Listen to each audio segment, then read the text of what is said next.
And we are back live after a small delay with the stream. Not quite sure what happened there, but I think some of my latency settings were off. However, we got it back fixed and we're back up and running.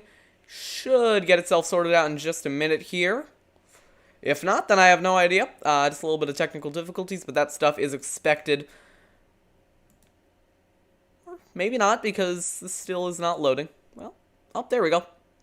Alright, now we should be back live. Yep. We're all good. We're back live. Yes. We did. All right. Good. Okay, so we have fixed the technical issues. We're back live. We should be. If there's any issues throughout the stream, just drop us a message in the chat, and we'll see what we can do about them. But unfortunately, that does occasionally happen with this technology stuff. Yeah, absolutely. The only thing that I did actually, 21st century. For those who might also be streaming on YouTube and encounter issues like this, all I had to do was just change the latency. So now the quality should be a little bit better. I'm still getting a warning message though, but at this point I'm not really sure what to do, so we're just going to carry on and hope that it sorts itself out. Dylan Moskowitz has actually taken away the pole position here with a 23.858, 2 minutes remaining in qualifying, and one driver out on track, Eric Schaus. This is going to be his second lap in his attempt to take away the pole. Yeah, so I was right. Eric Schaus has rejoined the session, which means now only Gary Corley and Bruce Rivers will not be taking part in this event. Good lap by Schaus. That should be interesting.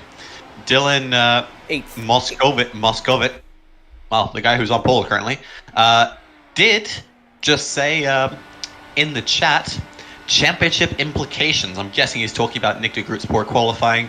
Yeah, I would have to guess it's that as well. What do you think about that? You know, do you think this is actually possibly just a show of his pace here at Texas?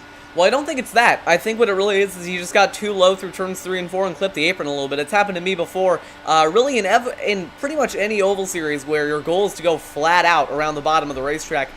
If you just get a little bit too close to that white line, it's going to mess you up, and I think that's what happened to Nick de Groot. I mean, really, it could happen to anyone, but it's unfortunate that it happened to the championship contender like it did. Now, keep in mind, I don't think it's going to make a huge difference, however, if Nick de Groot starts to make these small mistakes and Craig Forsyth is able to capitalize on them.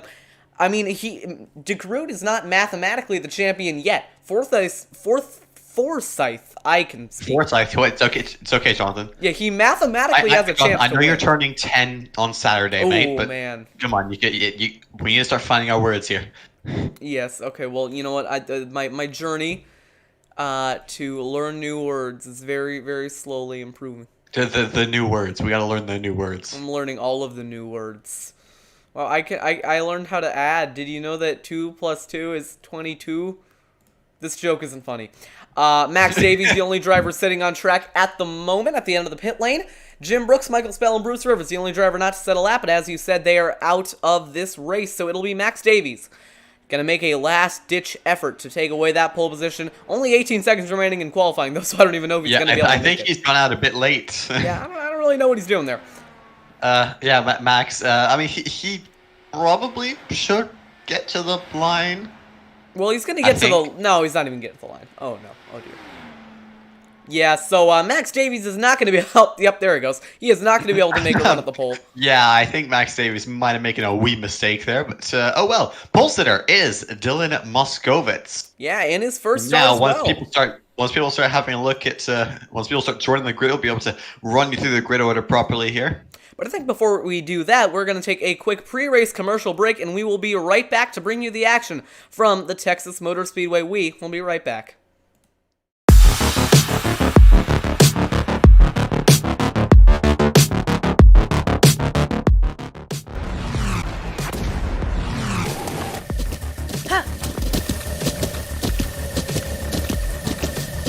With the Butt Kicker Gamer 2, what you see and what you hear is what you feel.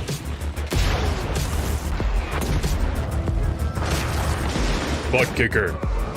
The future is feeling.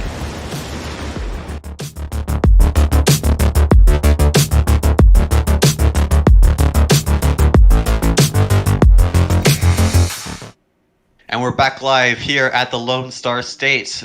We're about to go we're about to go onto the pace lap, but first we're going to run you through the grid order. Dylan Moskowitz, on his first start in the series, qualifies on pole with a time of 23.858. Starting alongside him on the outside, 317 car of Alexander Van de Sant, Eric Peterson, and Matt Wagner on that second row. Covey Moore, last week's winner, lines up alongside Charles Teed on that third row. Craig Forsyth, Eric Schaus, David Leclerc, and Kevin McCarthy rounds out the top 10. H.L. Musselman starting 11th alongside Kristen Nelson, Josh Gardner, Benjamin Combs, Nick DeGroot, Todd Schneider, A.J. Hopson, Jim Brooks, Michael Spell, Nicholas Woonock, and Max Davies is going to round out our grid for tonight. Disregard Bruce Rivers and Gary Corley. They will not be racing tonight. So, with Nick DeGroot's poor qualifying, is that championship implications, Jonathan? Well, I'm not going to say anything just yet. The thing about Nick DeGroot is that he is an incredibly fast driver. He's actually the defending Monday night iRacing champion, and I mean, those guys, they're no joke. They've got actual, racing drivers in there. Nick DeGroot, to be able to go out and beat them, I think it just proves that he's a very, very strong driver. I don't think a poor qualifying attempt is really going to keep him down. What I'd be worried about is any big crashes that take him out. You're kind of from around maybe 7th on back. That's kind of where everyone's kind of mixing together. Everyone's really close together. And if one car gets turned around, that could trigger a massive pileup, almost similar to what we see at Daytona and Talladega. So I think that Nick DeGroot, I wouldn't be too worried about his pace. What I am worried about is him kind of being in a position where a wreck could definitely hinder his chances at a good result here. But he is Nick DeGroot, and we've seen in the past that pretty much anything is possible. Yeah, I mean, obviously, we are at the Great American Speedway, in quotation marks, because that's what it says on iRacing. I mean, that's what it says on iRacing. We're not going to question it. So, at the Great American Speedway, great things are possible. We're coming around turns 3 and 4 now to get this race underway. 150 miles of action, if I'm not mistaken. I can do maths. 120 laps here at 180, Texas. but you're close enough.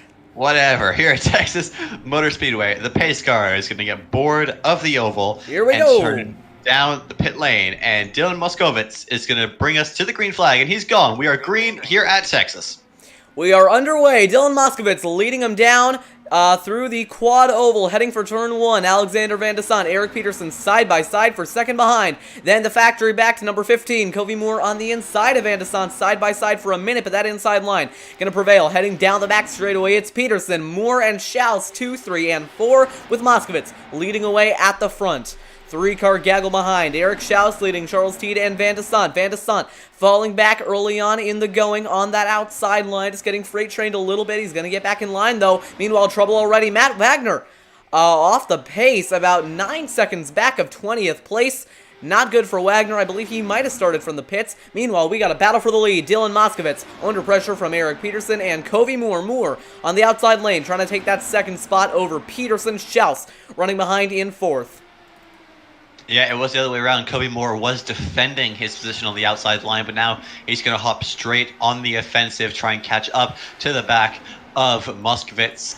And we're going to see he's going to look towards the inside of the racetrack. Will he be able to get his nose there? Not yet, but Peterson has now hopped to the outside of that number 15 factory-backed car. And Spinner in the back. Oh, hard crash out of the outside wall. It's one of the championship contenders. Forsyth collected. Multiple cars around. Yep, I think I got it mistaken. Oh, wow, multiple cars involved. I might have gotten it wrong. I don't think it was Charles T. No, Charles T. seems to have gotten through unscathed. It was Kevin McCarthy. Kevin McCarthy got dumped by Craig Forsyth and straight to the scene of the action, the outside wall at turn 4, and then came straight back down. And absolutely nothing was going to be able to happen because... Oh, and Forsyth had to tow. Forsyth just had to tow. That's going to hinder him greatly. I mean, they've got a faster pair to use, but the problem is, I mean, when you have to tow, you just lose so much time, and that is not good for the championship. Absolutely not. And in the chaos as well, with everyone checking up, Michael Spell went straight up the back of the 33 car of Nicholas Woonock. So that is him without a front wing and the second without a rear wing. Straight into the outside wall, and Woonock goes flipping like some good old-fashioned iRacing physics.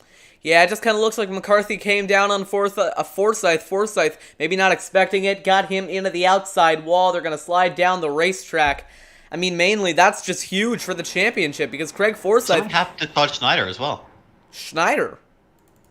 Yeah, I'm trying to... on lap 2. He hit the... Who is that? That is Nick de Groot. Kind of hit the apron through turns 1 and 2. Came up the racetrack violently, and Todd Schneider avoided and went straight to the outside wall. And he was just kind of dragging and then, dumped it because he had a lot of damage on that right-hand side of the car.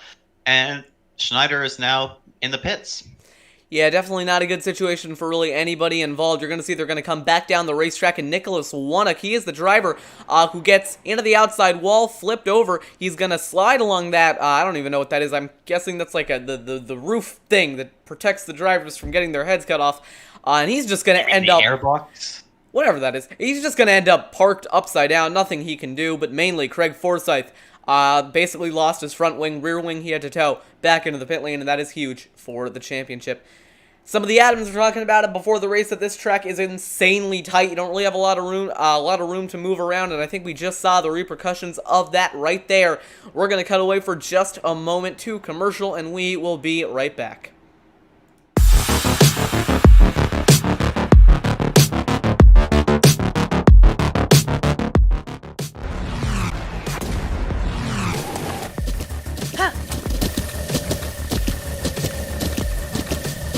With the Butt Kicker Gamer 2, what you see and what you hear is what you feel.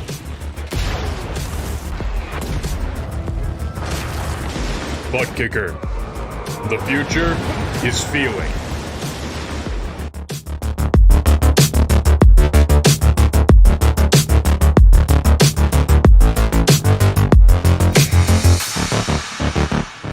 And we're back live here on TMG under the first caution of the day here at the Texas Motor Speedway. It's Dylan Moskowitz leading at the lap 6 period, lap 6 of 120, so we still got a long way to go in this race. I'm guessing the lights are going to be out of the pace car this time by. Update on Craig Forsyth.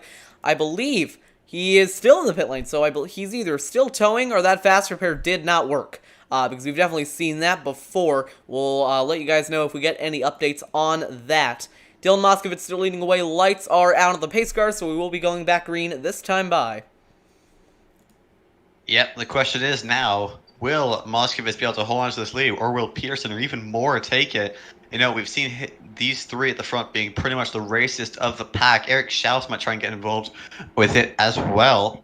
Charles T looking at an outside shot, maybe trying to get inside the top 3, sitting at the back end of the top 5. Alexander Van der Sant just trying to get into that top 5. So is David Leclerc, who's sitting a strong 7th after qualifying 9th.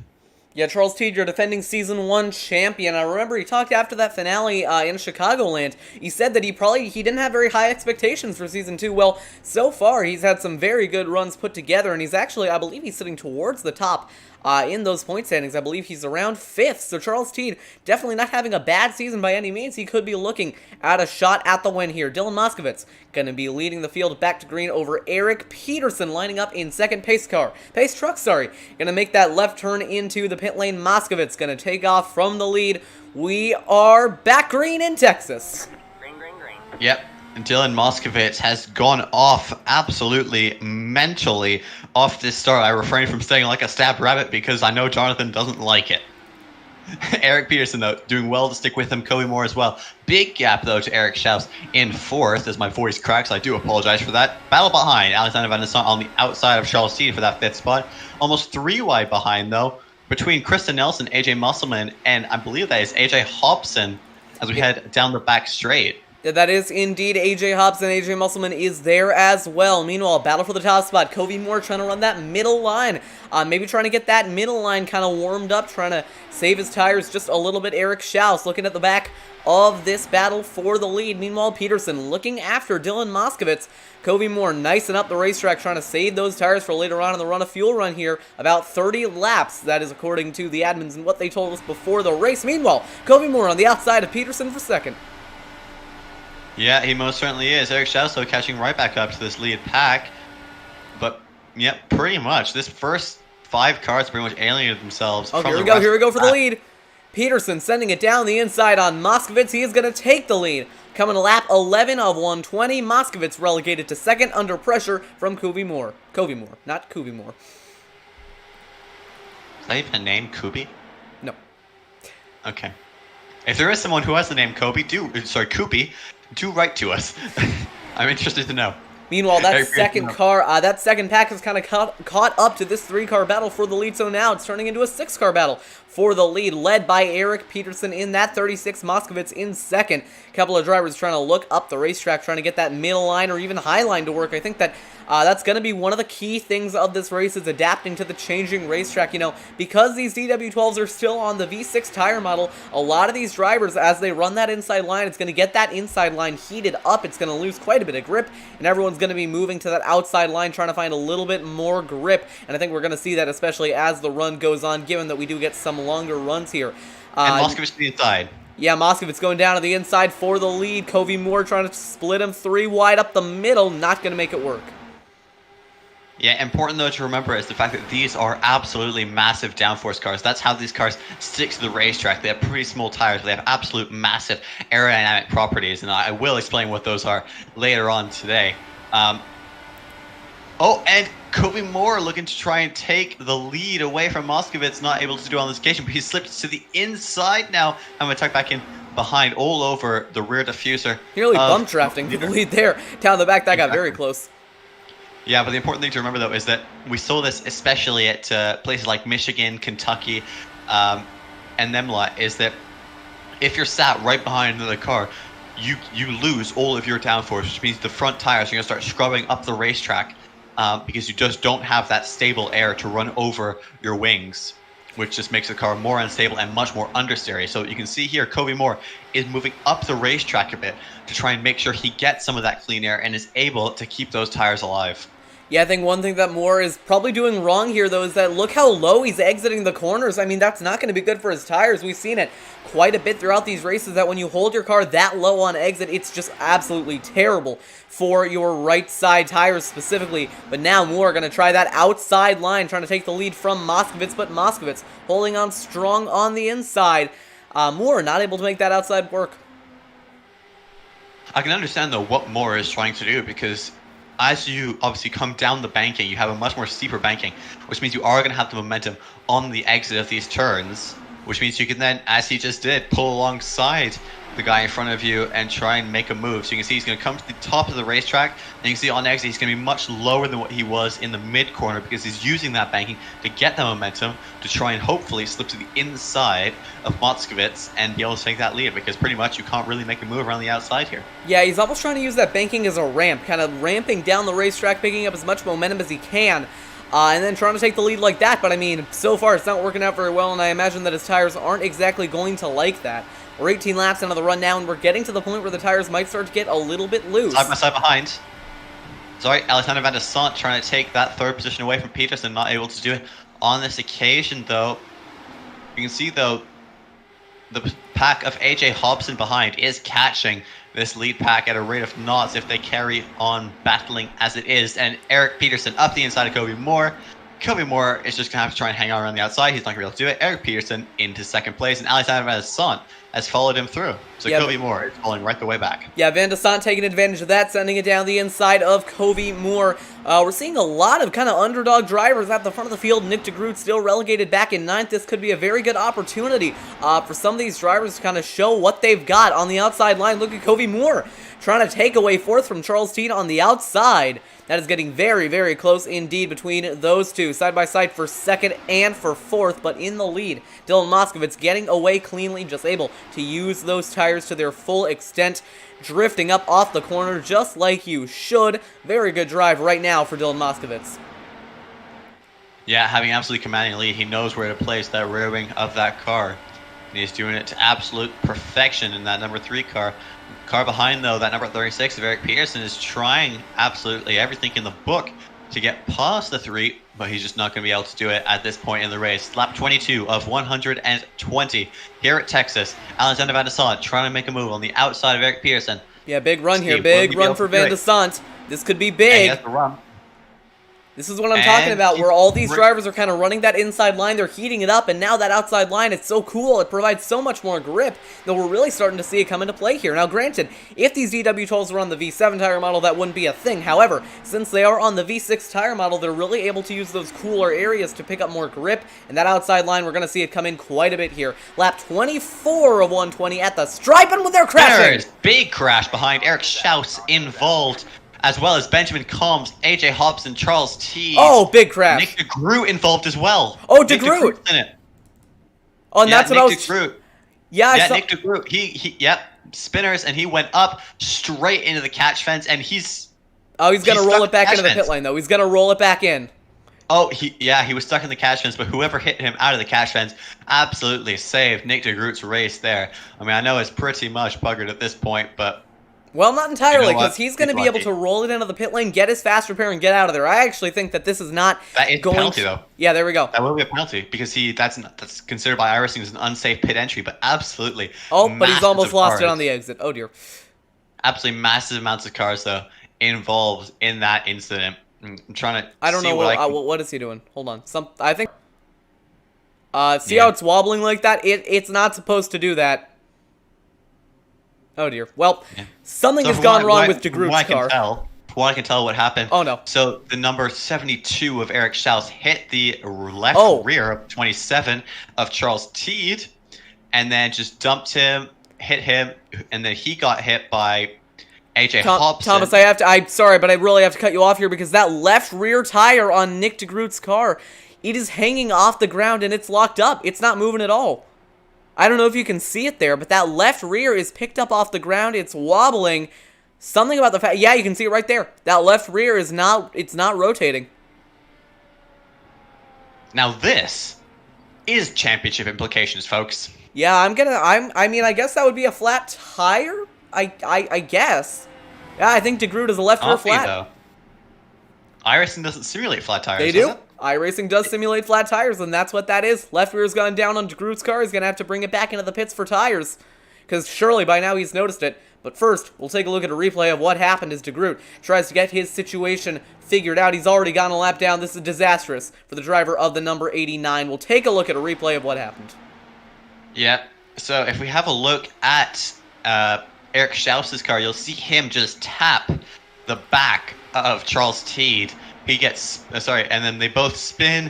AJ Hopson hits them. We're catching up to it now. Yeah, Nick DeGroot then hits in. David Leclerc has nowhere to go. Benjamin Combs. All right, happen next barely lap. avoids, makes a trip through the grass. All right, here we go. It's going to happen here. Josh Gardner. Yeah, so you can see Eric Schaus just taps that rear left of Charles Teed, and then you can see AJ Hopson plowing straight into the back of Eric Schaus. There's Nick DeGroot coming into frame now. He's had nowhere to go. The back of AJ Hopson and getting swept. Oh, and he's launched into the air. There you go. There you can see David Leclerc coming in as well, and you'll see Benjamin Combs deciding that it would probably be best to take the grass at this point.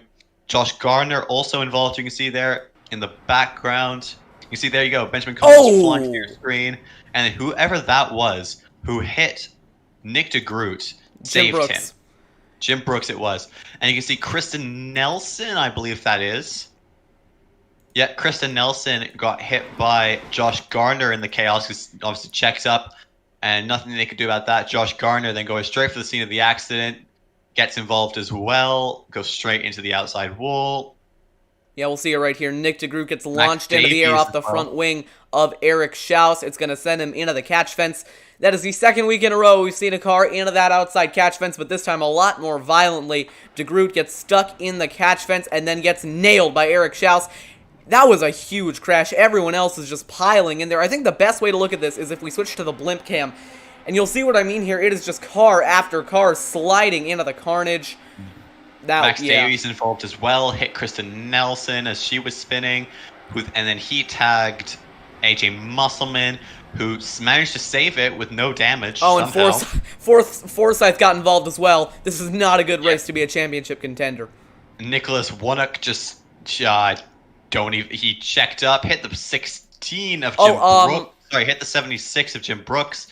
Went through the grass, hit David Leclerc, then Max Davies. Well, we're coming back to the restart, but I do have interesting news. Nick DeGroot has pulled off the track. So I don't know what's going on with him, but if we can, do you want to try and bring him up for an interview while we get this race back underway? Yeah, can do, but this is a really interesting order to restart this race in. It really is, but the green flag is back out. Dylan Moskowitz gonna lead him back to green after that massive pile-up on fresh tires. Everyone on fresh tires. Alexander Van de Sant leading him off from second-year retirements. Never mind, Nick DeGroot is back out onto the track, so we should perhaps not interview him. Craig Forsyth's out, though. Craig Forsyth is out. Oh, no. Yeah, he has quit the session. So has Nicholas Wonick. After that incident, super unfortunate for Craig Forsyth as he was in the hunt for the championship. That means that Nick DeGroot is pretty much inevitably going to be extending his advantage at the top of the table as we now move to have a look at the front of the pack where Alexander Van de Sant just led that lap. Yeah, Alexander Van de Sant's taking the lead. You can see right now they're in a lap. Oh, we got a car around. Huge crash. Who was that? AJ Hopson. He's flying through the air. They've all crashed on the back straightaway. It's a disaster in Texas. AJ Hopson came out of the pits, dumped himself, couldn't get it locked down, and just hit Alexander Van de Sant. And then AJ Hopson decided he was going to become a spaceship when he was older. And holy moly, who else is that flying? That is Eric Peterson becoming the Saturn V rocket.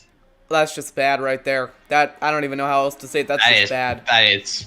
That's poor. That is Benjamin Combs as well, getting absolutely pummeled. Eric Peterson, though, if we have a look at what happens to him, he literally does become the Saturn V rocket. Yeah, so you're going to see here, Hopson coming out of the pit lane just spins his tires a little bit, gets loose. He tries to lock up the brakes, and he just comes right down into your leader. That is just bad decision-making all around. That's not good. At some point, you'll see Eric Peterson become the Saturn V rocket. I don't know if you'll see it in this shot necessarily. We'll see it, yeah. Yeah, here you go. You can see he becomes the Saturn V rocket. And you see just cars flipping absolutely everywhere. The yellow car in the back there trying to get it locked down. Can't quite do it. But holy moly, Eric Schaus as well. He's upside down. I mean, that is awful. Yeah, he hit Josh Gardner. And then he just got flipped upside down into the catch fence. And then oh, blimey. Yellow car as well. I'm trying to figure out who that is. Matt Wagner just tries to lock it down. He gets hit by... He just gets absolutely pummeled by AJ Musselman, though. Gets spun. Hits Eric Schaus again. So that's AJ Musselman as well with damage. Todd Schneider just comes rolling up at about 30 mile an hour and he's just trying to maneuver his way through this. I just have no idea how Hopson managed to do that. I mean, you'd think if he was sliding up the track, he would alt F4. I mean, even when he got to the top of the track, he didn't even hold the brakes. He just rolled right back down. I don't even know what to say about that.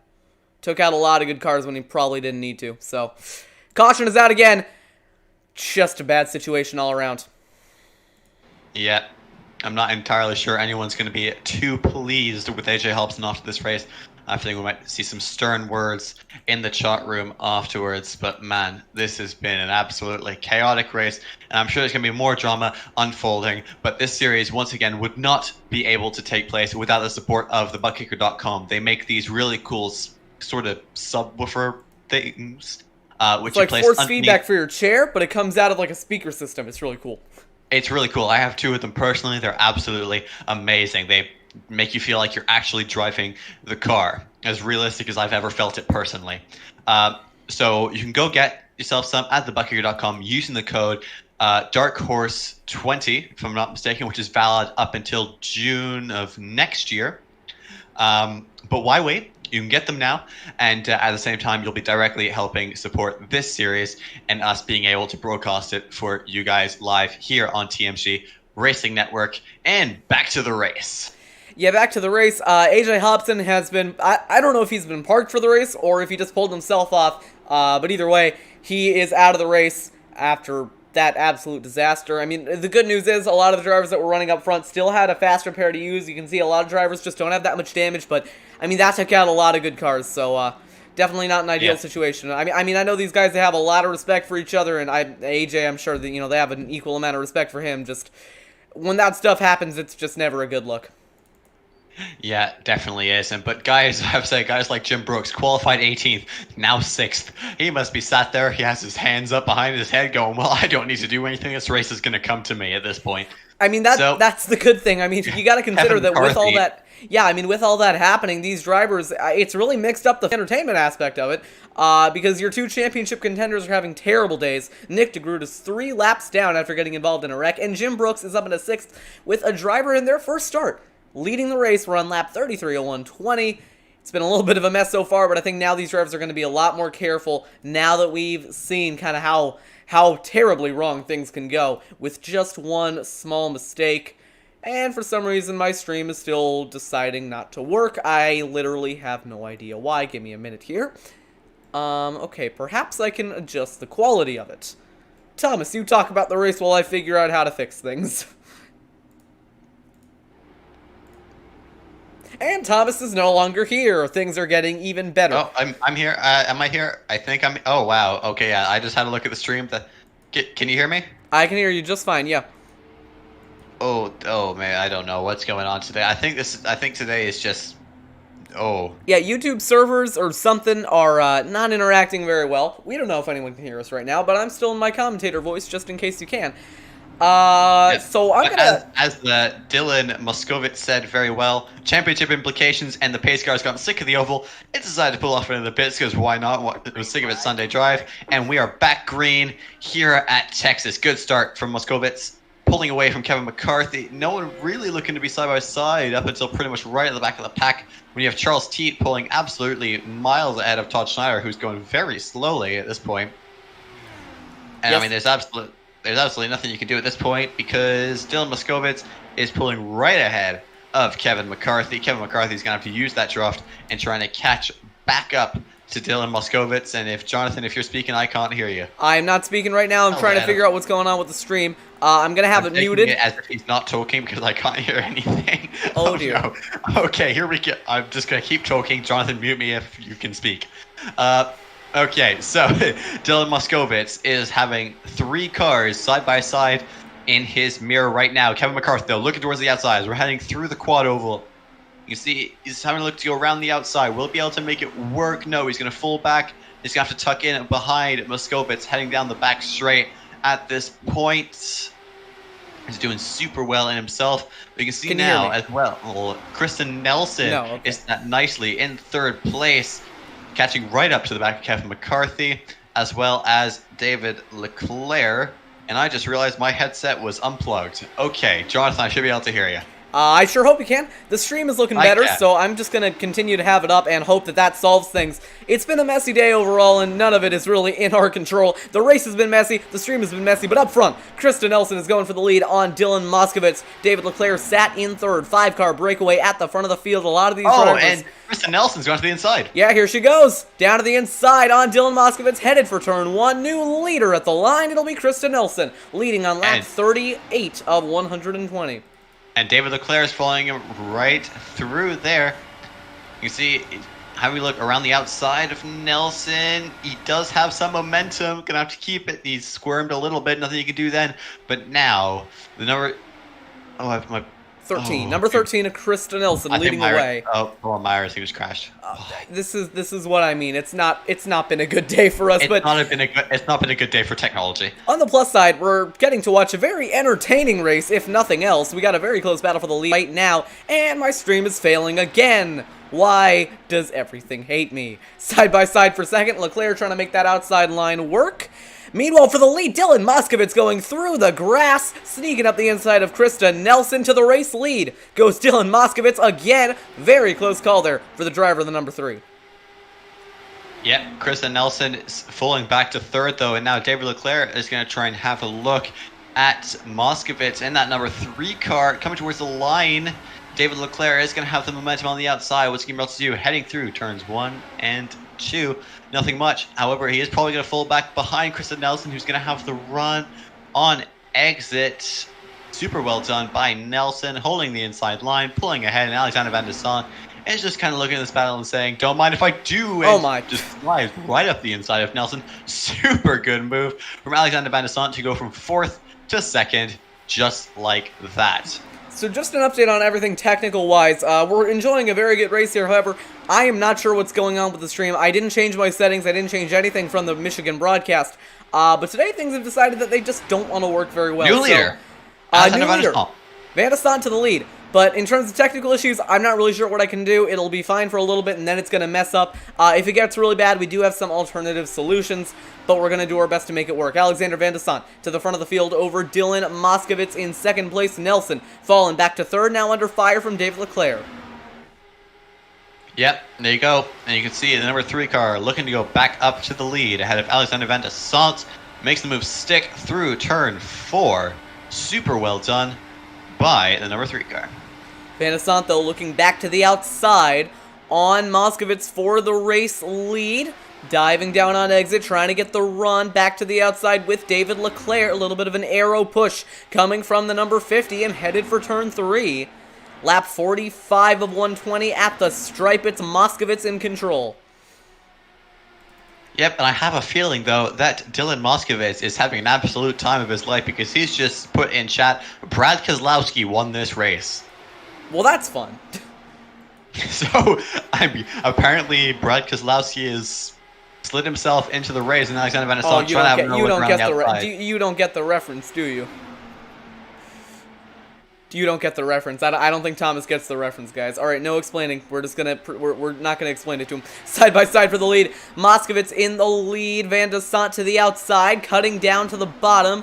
David Leclerc in third, trying to give a little bit of an arrow push to Alexander Van de Sant. Moskowitz still in the lead, but Leclerc going underneath the 317 for second as Moskowitz continues to lead. Lap 46 of 120 underway. These drivers 22 laps on their tires. We're going to see green flag pit stops in a bit. Oh wait, does it have to do with the Daytona 500? Nope. For the lead, Moskowitz on the inside, Leclerc back on the outside, holding Moskowitz down towards that inside line. Van de Sant in third, Leclerc coming down from the top, trying to get the run on Moskowitz for the lead, still side by side at the front. Yep, doing super well though, but there is now a second pack, which seems to be catching, composed of Max Davies, Benjamin Combs, Covey Moore, Jim Brooks, and Michael Spell, just kind of hanging on for dear life there at the back. And they are catching this pack that keeps on battling. So hopefully we can get to green flag pit stops here in a bit, because I think once we get there, we're not going to see quite as many cautions. David Leclerc going to the outside line, trying to make a stab at the lead here, but Moskowitz going to slide up the track and protect him from it. Everyone kind of trying to hold their car low on exit. David Leclerc to the inside, trying to make a charge for the lead. Yep, it looks like he might clear the number 3 car. Number 3 car gets squirmy throughout the corner, and now Alexander Van de Sant is going to follow him through, and you can see the car now pushing that 3 car. Has pulled to the outside. It was Kevin McCarthy, and now Dylan Moskowitz is going back up the inside of Alexander Van de Sant, who is going to have the momentum down the back straight. Now it's side by side for the lead again, but not with the 3 car. Yeah, we got a very competitive battle for the lead here. David Leclerc and Alexander Van de Sant, the 2 drivers in the lead. Alexander Van de Sant, interestingly enough, actually has a 6-lap benefit to his tires, if that makes sense. He pitted 6 laps later than everyone else. Now Van de Sant trying to pull out in the lead just a little bit. Side by side for second, back down to single file. All the way back to 5th with Kristen Nelson back there behind Kevin McCarthy, Dylan Moskowitz, and David Leclerc. Now on the outside of Dylan Moskowitz, Moskowitz sending it down the inside on David Leclerc. Leclerc on that outside line, going to try and slot back in line. Alexander Van de Sant leading away with a 0.3 of a second lead. Yep, and our stream is going for again. That 3rd place. Side by side for 3rd place between McCarthy and Leclerc. But remember, that pack of Max Davies is still catching. So these guys need to get their heads down and start to push. Dylan Moskowitz starting to creep back up onto the rear bumper of Alexander Van de Sant. 28 laps on the tires now. But we've seen the setup for today be a little bit easier to drive as Dylan Moskowitz convincingly slides down the inside and takes the race lead over Alexander Van de Sant single file for the first 4 cars. This right here, I know I've said it a lot, but it's really reminding me of an older Daytona 500 kind of around 2004, 2005 when you'd see these different kind of single file packs start to break up and everyone would just kind of be single file, a lot more room to pass. We're seeing that quite a bit today as Alexander Van de Sant sending it down the inside for the race lead. Oh, but Van de Sant getting loose! Got loose! He's in the grass. Moly. Good save. I'm not Oh, sure. he's still spinning. He saved it! What a save by Alexander Van de Sant. Oh, no, never mind. Oh, no. Come on, keep it straight, and a caution. Yay! Third caution of the day on lap 55, caused by this man, Alexander Van de Sant, in his number 317, getting very loose out of turn 4, and deciding that, you know what? The grass just seemed appealing. He wanted to become a lawnmower like Valtteri Bottas. He clipped the apron, and then, you know what? The lawnmower life called him. Like the Mercedes W10 or that? I can understand why that happened. He was holding it way too low through turns 3 and 4. You can't do that on older tires. It stepped down on him and it went through the grass. I'm a little disappointed that we couldn't get to green flag pit stops because I think that would have made this race quite a bit more interesting. But it is what it is. Alexander Van de Sant bringing out the third caution of the day. We'll take a look at a replay in just a moment, but the rest of the drivers going to bring it down into the pit lane for 4 tires, and I'm guessing fuel. Into the pit lane they go. Yep. While also having a look at this, should we bring up the number 27 car of Charles Teed? If you want to. I do. All right. Hey, Charles, it's Thomas up in the TMG broadcast booth. You got me? 1 second. On the outside, boys. Yes, I do. Did you come in now? Yes, I can hear you guys. All right, yeah. So, been a very up and down type of race for you. You're currently sat 1 lap down in 13th place. Not anymore. We just got our lap back. Never mind. You're only 1 lap down. Yeah. How's it going, boys? So, with all of these cautions that have been coming out, what's sort of the game plan, do you reckon, for most of these competitors throughout this race? I'm sorry, there's a noise in the back. Can you say it one more time? What's the strategy? Yeah, well, what's the plan, obviously? Because, we have a lot of... It seems to be we're having kind of every 20, 25 laps or so before, obviously, when we need to pit under green flag. So do you reckon these drivers might start to gamble on fuel and tires? Yeah, I don't know. The tires really go away. This thing gets to be a handful, so I don't think anyone's going to do too much of that because you're going to be a sitting duck. But, yeah, I think you're going to see... hopefully we get a green flag stop here. I do have to duck into the pits, though, so I'm going to have to hop off now that I'm back in the lead lap. All right. Yeah, well... Thanks, gentlemen. Yeah, thank you very much for having us, Charles, and we'll see you in a minute. So here's what happened to Alexander Van de Sant. He got it saved, he got it back going, and then it just stepped out on him again, trying to get back under power. He overcorrected, and that is what brought out the third caution of the day. Nothing really he could do there. I mean, these cars are very hard to drive on an inverse banking like we have on the apron. But just kind of an unfortunate set of circumstances has put us under the yellow flag once again, almost at halfway in this race. It is Dylan Moskowitz still leading away at the front of the field. Kevin McCarthy in second. Lights are still on the pace car, so we will be going back green in a few laps' time. But for now, we're going to cut to commercial break, and we will be right back.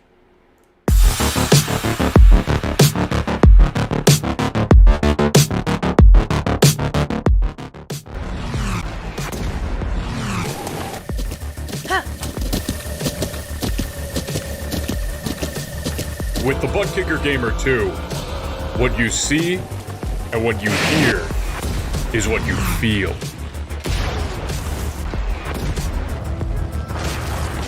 Butt Kicker.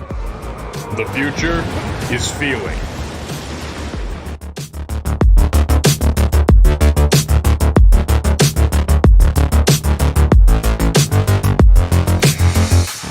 And we're back live here on the TMG Racing Network. Things are definitely not going swimmingly because I have no idea. The broadcast is consistently not delivering enough video to YouTube or something like that. I genuinely have no idea what to do to fix it, but we are doing our best.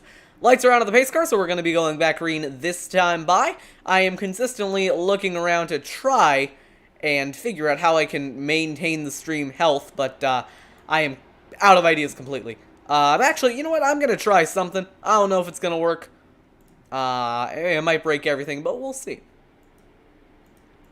All right, we're going to attempt to increase the bit rate a little bit. We'll see if this does anything. Hopefully, it will increase the quality of the stream. We'll see if that works. I don't know if it did work. It's kind of... No, it's kind of working. It's maybe working.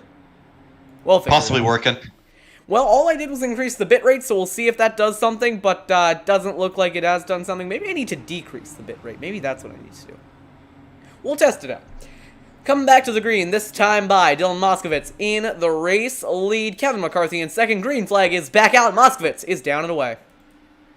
Yeah, good start for Moskowitz compared to McCarthy, leaving him pretty far behind. But obviously, Kevin McCarthy is going to catch back up with that draw. David Leclerc sticking right with them.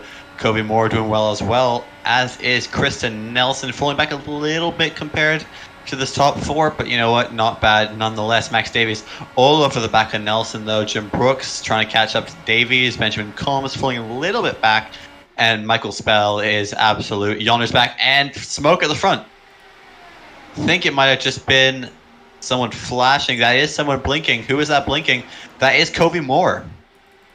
I'm making another bitrate adjustment. I'm going to see if making it a little bit lower does anything. I am by no means a video technician at all, so I'm basically just making guesses here, but I think this might do it. Battle for the lead is on. David Leclerc coming to the outside of Dylan Moskowitz. Kevin McCarthy waiting in the wings in third. We are halfway through here at the Texas Motor Speedway. David Leclerc hopping back into the line on Moskowitz, looking back to the outside. Kevin McCarthy in third, looking to the inside on David Leclerc. Moskowitz still holding on to the lead, though. Yep, doing absolute yonders as well. Kobe Moore is trying to line up a move now on David Leclerc. Might have a look to the inside, heading into turn one. Nope. Going to stick on that outside line as David Leclerc was looking to split these top two 3 wide. Alright, so the good news is I don't think that we're dropping any audio. The bad news is that we are dropping video. Battle for the lead is still on. Kobe Moore really trying to run that high line going into the corner. Meanwhile, for the lead, David Leclerc still trying to make that outside line work, but it's opened the door for Kevin McCarthy to go down the inside.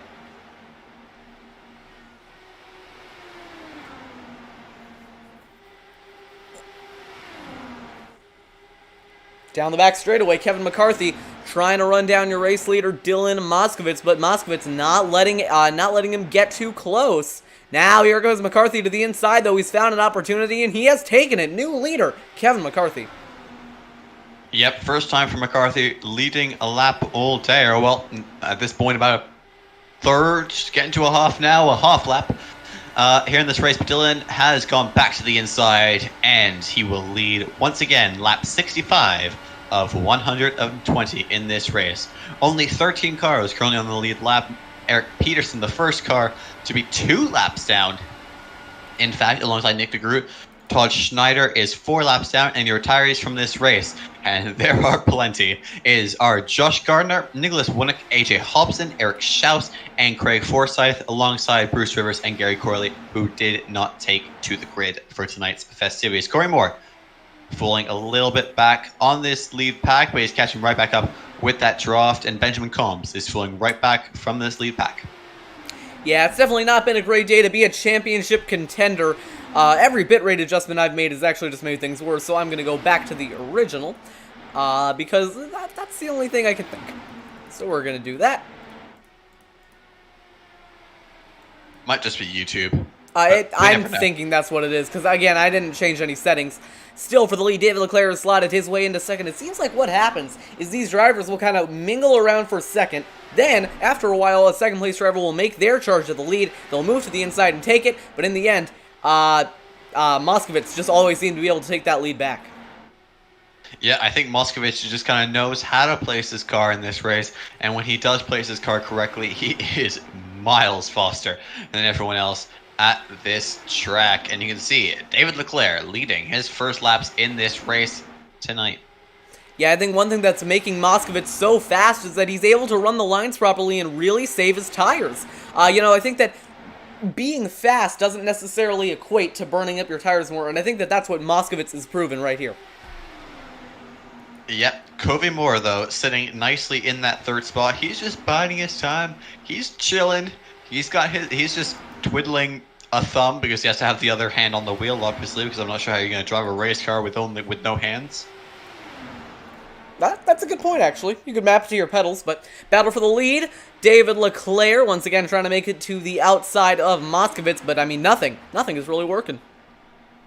Also, I've had a thought. Okay, what you can do, right, is, like, use the clutch pedal, push it in like halfway, and that's like neutral steering. More than that is steering to the right, less than that is steering to the left. I think I have solved your dilemma, Thomas.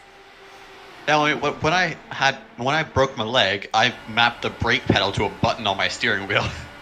So, because as you know, the best way to brake is 100% all the time.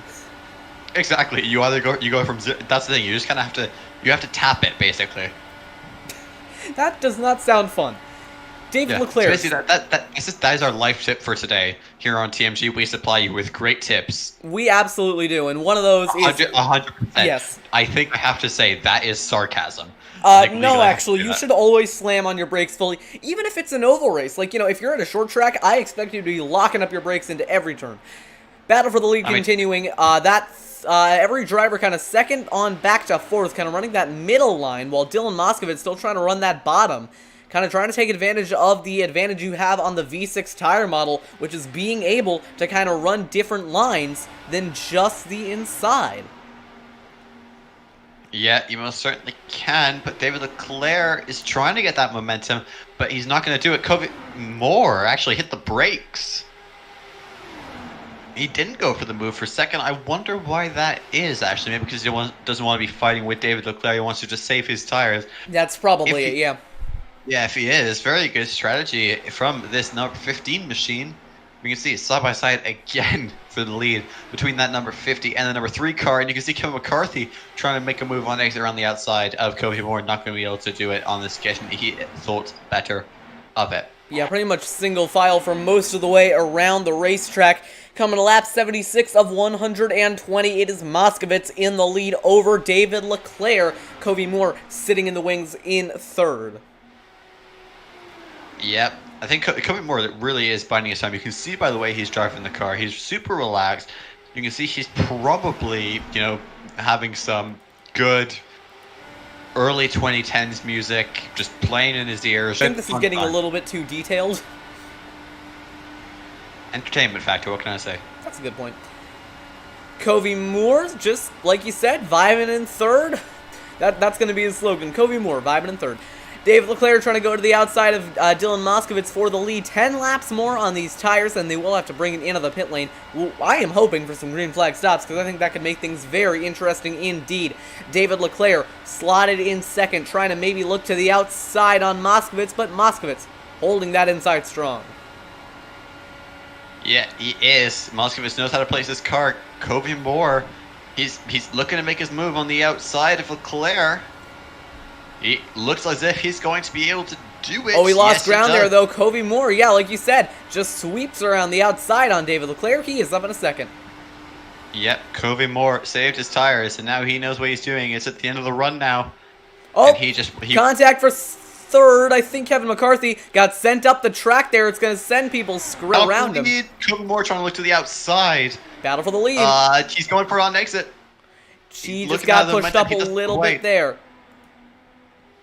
Yep. You can see he's going to try for it again.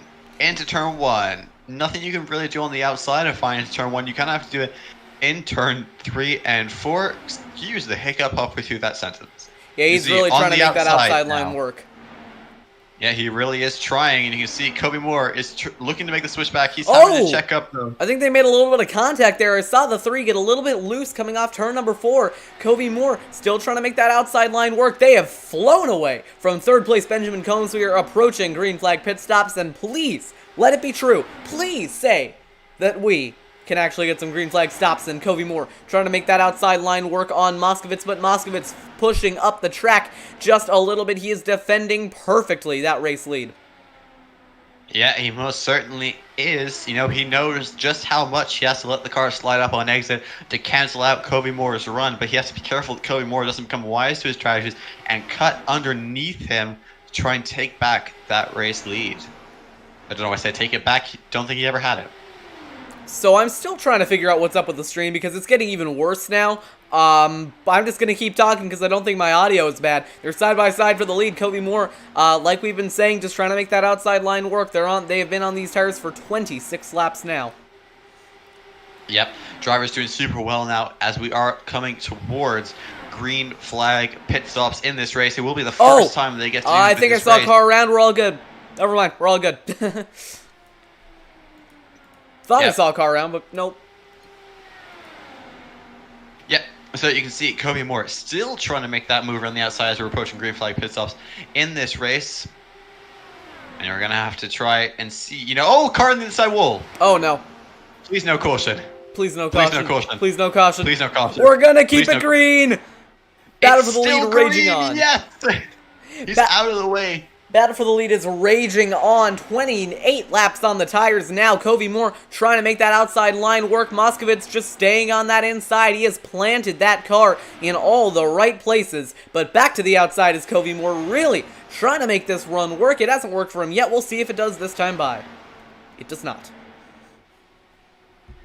29 laps on the tires now. They've got to be coming in soon. Yeah, they most certainly are. And now we got to remember though is that if the video quality of the stream does get too bad, we can always do like in the year, I don't know, 1966, when you were listening to the World Cup on the radio and you're remembering when England won the World Cup. Well, I think I'm actually going to do that if they start coming down pit road, because I'm thinking that maybe if we just kind of let the video kind of chill out for a bit, let it reset, not have so much stuff on screen. I do have a little widget ready to go. I have a virtual broadcast booth, so we might have to switch to that in just a minute here if they do end up coming down into the pit lane. 30 laps on the tires, though, and they have still not come down into the pits. A little bit of blinking there, just typical iRacing stuff. To the outside goes Kobe Moore again, trying to make that middle work, but it has not worked so far, and I don't think it's going to work on this occasion. Yeah, Kobe Moore, he still has momentum. He just really needs to chill and do Our like bit what rate he is did. worse than ever. We have hit new lows. Oh, and Kobe Moore on the outside going to take the lead. Yep, but you can see, oh, there you go. He's Moskowitz into pitting, the pits. Yeah. Well, since things I think are going to calm down as drivers start to get into the pits, we're going to make a quick Kevin adjustment. McCarthy has come out of the pits now. He is gone a lap down officially. So the drivers do lose about a lap and a bit in this race when they do pit. And you can see now, Kobe Moore is your new leader, and he is coming down pit lane. Yeah, he is let's going see. to Kobe bring Moore it in this time by. Give us a second here. All right, you are joining us. He slid it down perfectly. Just for a second here, you are joining us in the virtual broadcast booth because the audio, the video quality has gotten pretty bad. So we're gonna let it kind of chill out for a little bit, and hopefully that'll fix something. We're not gonna do this for very long, but just for now, and hopefully it'll kind of reset, calm down, and we can bring you back to actual live coverage. Kobe Moore down into the pit lane. Everyone else still out on the racetrack at the moment. Moore gonna take off, but it is gonna put him a lap down. Race leader at the moment, Alexander Van de Sant. He is crossing the line now. Where is Kobe Moore? Kobe Moore is coming towards the exit. Where will he be compared to Moskowitz? He will come out of the pit lane ahead of spinner Moskowitz. Alexander Van de Sant. Trying to get down into the pit lane. He's going to slide it, but keeps it off the racetrack. We are going to stay green here at Texas. I'm switching back to coverage.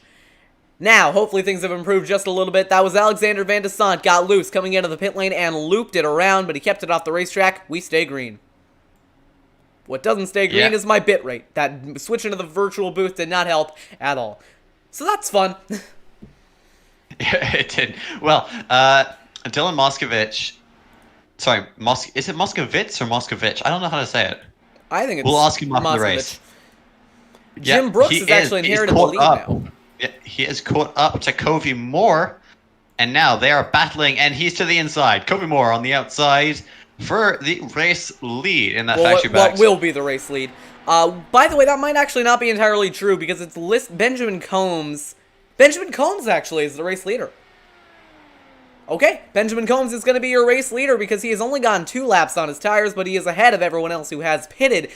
But Matt Wagner coming out of the pits now is going to get jumped by Combs. Moskowitz looking to do it as well. So is Kobe Moore. They're both going to get around it, but actually Benjamin Combs has inherited the lead here in Texas.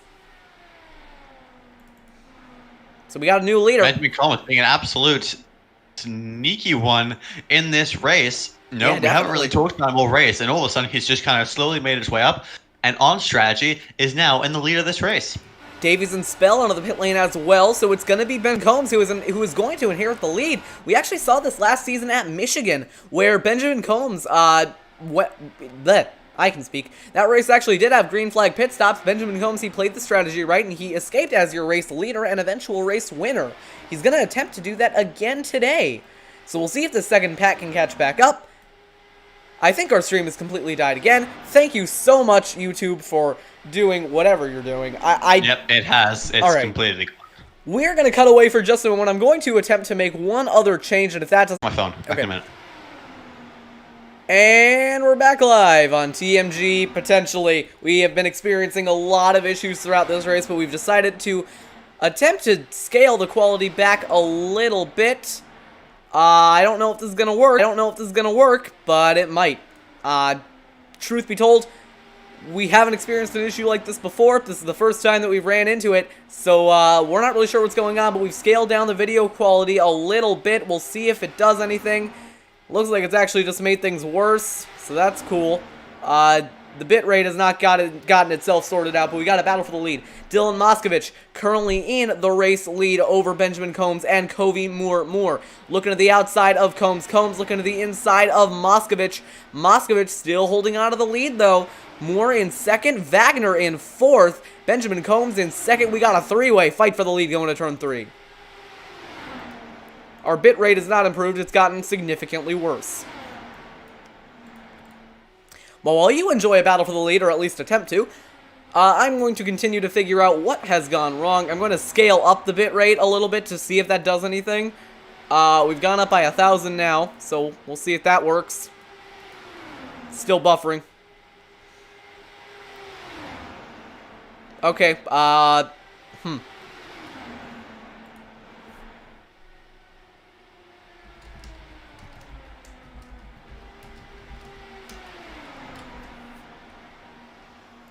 Alright, here we go. I have navigated my way to the OBS forums. I'm going to attempt to solve this issue. We're going to go off the air for just a second while I rescale everything, because I think making things smaller has actually ruined everything. So, what's going on? Well, I had to adjust... Okay, we're back. We're back live on TMG. Again. We're experiencing a lot of technical difficulties, all of which are out of our hands, but there is a battle for the lead going on right now. Benjamin Combs, getting closer and closer to Dylan Moskowitz. Thomas, why don't you take over for a little bit while I try and figure out our bitrate issues? Yep, if I do sound different, by the way, it's because I have changed microphones because I was having some technical issues with the Lost One again. We seem to have a lot of technical issues tonight, which have been completely out of our control, and we do apologize for it. But currently, Dylan Moskowitz is in the lead from Covey Moore and then Benjamin Combs. So this three-way battle for the lead, as we are now 14 laps to go in this race. This race is absolutely flown by the second half of it. So we're going to have to see what's happening as now Benjamin Combs is trying to slide up the inside of Covey Moore. Nothing you can really do about it on this occasion. He's going to have to fall back in behind, trying to make it 3 wide now, looking into turn 3. Nothing you can really do about it. And you see Covey Moore now taking an absolute arc into the corner, keeping it right on the outside of the racetrack, almost opening the door for Benjamin Combs to slide up the inside, and he says, I will if I have to. And he's straight up the inside of Covey Moore, and Covey Moore is going to try and fight it back on the outside. Nothing he can really do, though. He's going to have that momentum on the outside, but he might lose a little bit more ground in turn 3. No, he doesn't. He pulls right ahead and back down in front of Benjamin Combs. All this while, though, the 3-car of Moskowitz is so happy these two are battling because it released pressure off of him, as we are now 11 laps to go in this race here at Texas. This has been an absolute thriller. All right, we got the bit rate back. Yay! And we hope we'll keep you right to the end. Alright, so just to give you guys an idea, there's this green square on OBS, which is basically, or there's this square that'll basically just tell me the quality of the bitrate. And when it's green, that means it's good, and when it's red, that means it's not. Yeah, it's been red for about 5 laps now. But Dylan Moskowitz, we're just going to ignore that because there's nothing we can do. Moskowitz is leading away. Covey Moore in second. Combs third. Wagner taking a look in fourth. 3 by... No, wait. Okay, hold on. 1 by 3? 1 by 3 for the race lead. 4 cars in this battle. Dylan Moskowitz on the inside line, trying to hold on over Covey Moore. Benjamin Combs looking down the inside. Moore going to get the run down the back straightaway. 9 to go, coming to 8 at the line. Yep. 10 to go, coming to 9 at the line. Yeah, Matt Wagner has kind of just snuck up to the back of this pack. He's going to try and make something do I believe that's Matt Wagner that is in 4th. I believe so. However, one last time in this race, before we go ad-free until the end of the race, this series will not be possible without the support from thebuttkicker.com. They make these really cool kind of subwoofers you put underneath your seat. They try and represent all the vibrations you feel on the road. I have 2 of them personally, and they're absolutely awesome. So I'd highly recommend getting them. You can use code DARKHORSE20 for 20% off your order at checkout at thebuttkicker.com, valid until June of next year, I do believe. That does sound correct to me. Yeah, having a look now. Again, at the fight for the lead, and you can see Benjamin Combs is losing out now to Matt Wagner for that 3rd place, and he's just been absolutely moving up in this race all the way. And you can see now we're on board with Kobe Moore, trying to make a move around the outside of Dylan Moskowitz. Nothing he can really do, as we are now 7 laps to go in this race. Moore nearly into the outside wall. One other thing of note, these drivers have gone 24 laps on this stint. A fuel run is about 30. We have 7 laps to go. So this is going to be not only close in the race, but close on fuel. Moore sliding up the racetrack, leaving the door open for Matt Wagner to come into second. Wagner more than good on fuel. I think he might be able to win this race here if he plays his cards right. Moskowitz looking for his first win in his first start, and Wagner looking for his first win in one of his first starts. Moore, another young driver to the series, trying to take this lead away. 3-car fight for the lead. They're approaching the lap cars, and that got very close with Todd Schneider. Yeah, it most certainly did. You can see the 2 yellowish cars here at the front, maneuvering their way through traffic. Kobe Moore just trying to hold on here. We are 5 laps to go here at Texas. 4 next time by. Yeah, 4 next time by. Kobe Moore's falling back a little bit due to that lap traffic. We're catching up some more here. Matt Wagner trying to do absolutely everything Wagner to the outside. Here he goes. Contact for the lead. They're crashing. Front straightaway. They're both around. Caution is out. Race is over. Kobe Moore, 2 in a row. That was absolutely incredible fighting for the lead there. Shame wow. Wow. A chaotic race with an equally chaotic ending. Matt Wagner and Dylan Moskowitz take each other out. They leave the door open for Kobe Moore to take his 2nd win in 2 races under caution again. That is a very fitting ending to a race like we just had. And luckily, for the last little bit at the end there, our bit rate was green. And it's back to red, but at least that wasn't during the race. Kobe Moore takes the win at Texas after the leaders take each other out. Thomas, have you ever seen anything like that in your life? Oh, not really. No, that was absolutely incredible. Oh, no, I've gone back too far. What did I do? Oh, no. What have you done? I did an oopsie. Hold on. I'm trying to show a replay, but I went back too far. But this right here was the battle for the win. Matt Wagner was working his way, and you'll see it right here. They're working their way through lap traffic, and then next time by, Wagner goes to the outside on Moskowitz. They make contact, and around they both go. I think what that might have been is Moskowitz got a little bit loose off the corner and then slid back up the track into the 99. We'll go on board with Moskowitz. It was that, yeah. You can see he got a little loose. And you can see, I don't think, yeah, no, look, he just kind of came up the track, but then look, yeah. Oh. No, it was the 99. Thing is, though, they never made contact, so I think Wagner, trying to avoid him, got loose, came back down into him. It sent them both around, and it's what brought out the final caution of the day. Yep, so Kobe Moore, 2 times in a row, will be your winner here at Texas in the Dark Horse Indycar Series, presented by thebuttkicker.com. And here you go. I believe this is now the last or second to last lap. This is the second last lap. Now, keep in mind that Kobe Moore could still, in theory, run out of fuel on the last lap, but we said that in Michigan and it didn't happen, and I don't think it's going to happen again today. I believe that Kobe Moore has won it over Benjamin Combs and Jim Brooks, who finishes in 3rd to round out the podium. Yep, I don't think they've had a green-white checkers since the last time we broadcasted this series, which was about 7 days ago, pretty much exactly. So, you know, should be pretty good for these guys. Kobe Moore, your winner here at Texas from Benjamin Combs. And is that Jim Brooks in 3rd? It is Jim Brooks in 3rd.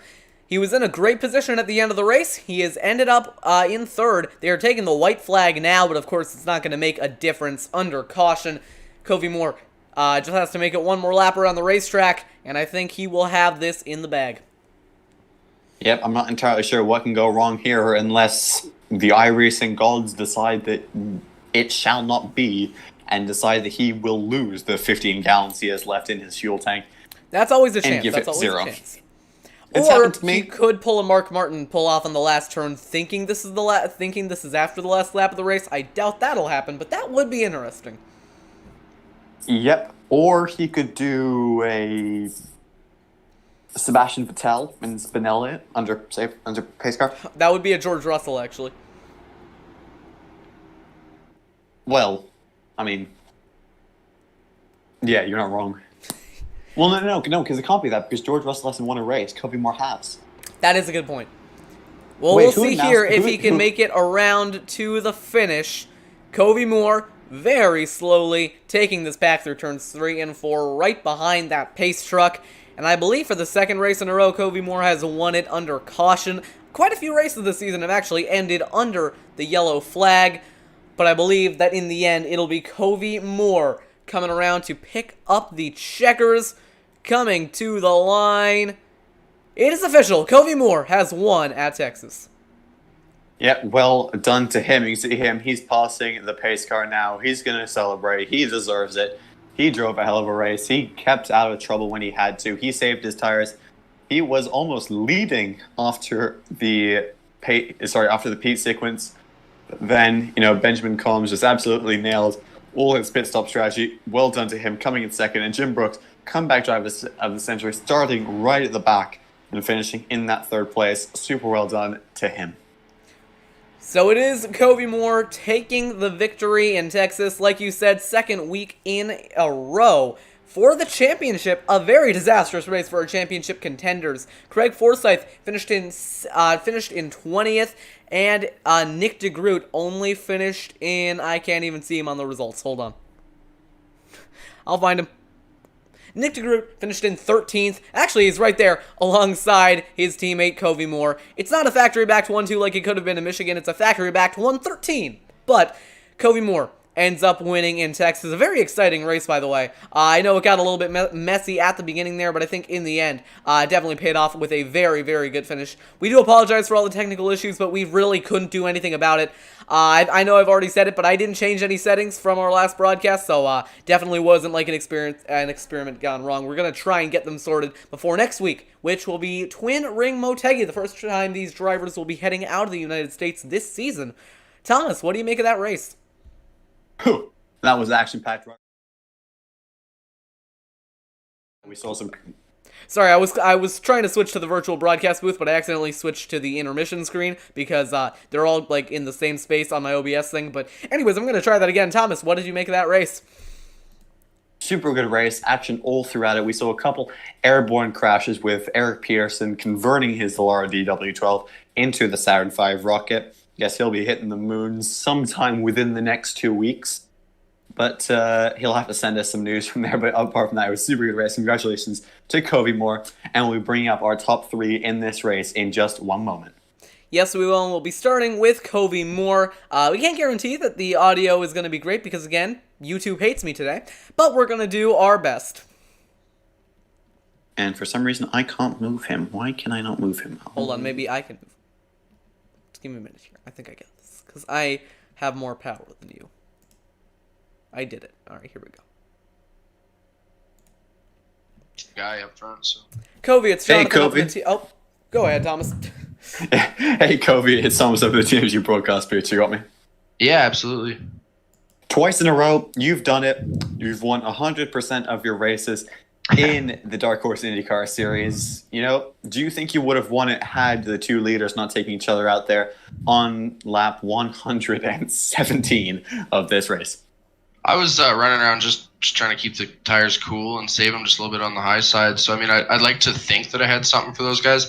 But when Wagner come back from, he came back from like 1.2 seconds at one point. I think I saw him. It was kind of like just let him by because as me and Ben were talking there after the race, that you couldn't really do anything with the guy. The car's got four-wheel slidey and a little bit loose throughout the entire track, and that made it so it was real tough to pass. So with Dylan leading most of that race, I've been in that position before where you lead a whole race and come into a couple to go, a guy's got a better situation, you're not going to let him by. So I don't think there's any ill intent. Looked like Dylan got real loose there out of 4 and kind of caused that. So I'm gonna go ahead and say that a guy can't win it without circumstances, that's for sure. Yeah, Covey, we saw there throughout the race you were running pretty consistently with the leaders, but it seemed to be pretty hard to pass. What was it like racing at the front? Up front's all right because there's that clean air that's kind of keeping the nose down.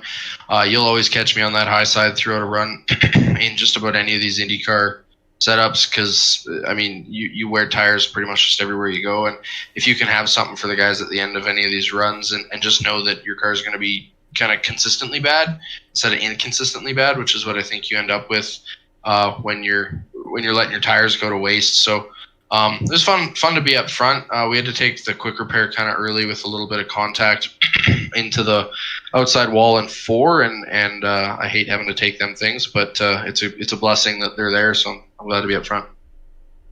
Yeah. Super unfortunate for your teammate, obviously getting involved in pretty much that first wreck. When I say wreck, I mean absolute destruction fest. That was one of those first cautions. Yeah, it's tough for do you think he would have had anything for you guys towards the end of the race, given his pretty poor qualifying compared to his usual? He actually made a mistake in his qualifying run.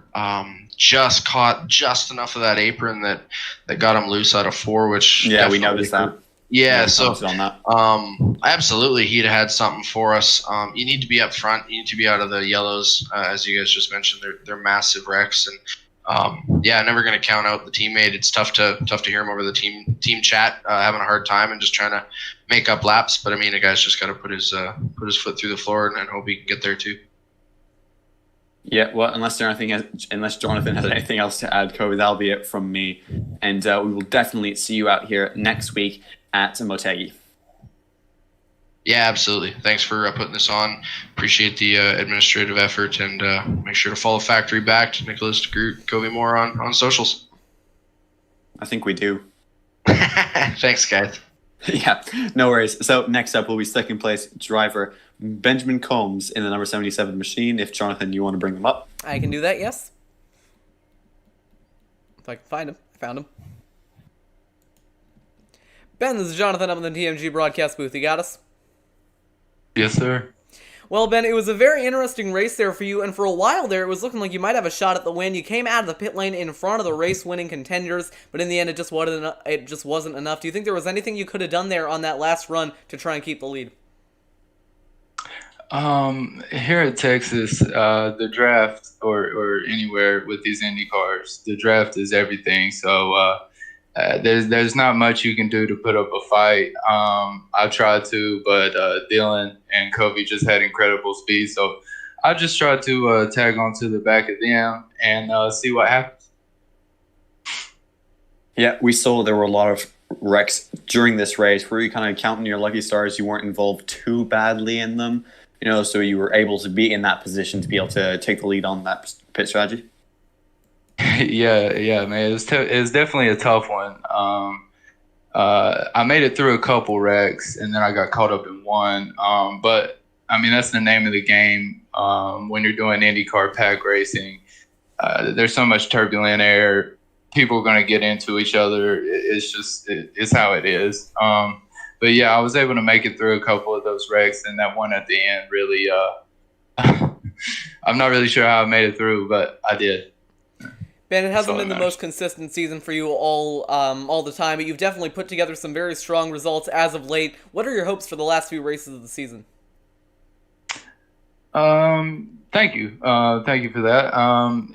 I just want to continue to try and run my race every race. It's easy to get rattled or whatever and try too hard, but just try to keep running my race and avoiding those crashes.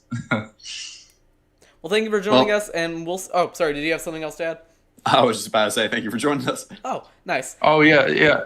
And just a shout out to you guys. Y'all do a great job, and we appreciate it. Yeah, thank you very much, mate. We do our best. So now, Jim Brooks will be coming up to join us in the broadcast booth, your third place finisher. Yeah, I gotta say, it was a very, very up and down race for Jim Brooks, so I'm very excited to hear from him. We'll be bringing him up in just 1 minute. I found him. Here we go. Jim. Yeah, I got him. Jim, this is Jonathan up in the TMG broadcast booth. You got us? I do. Thanks. Well, it was a very, very up and down race for you. You didn't qualify very well, but you were able to storm your way through the field and ended up finishing on the podium. What do you think were the biggest moments of your race, and what got it done for you that landed you in that third place spot?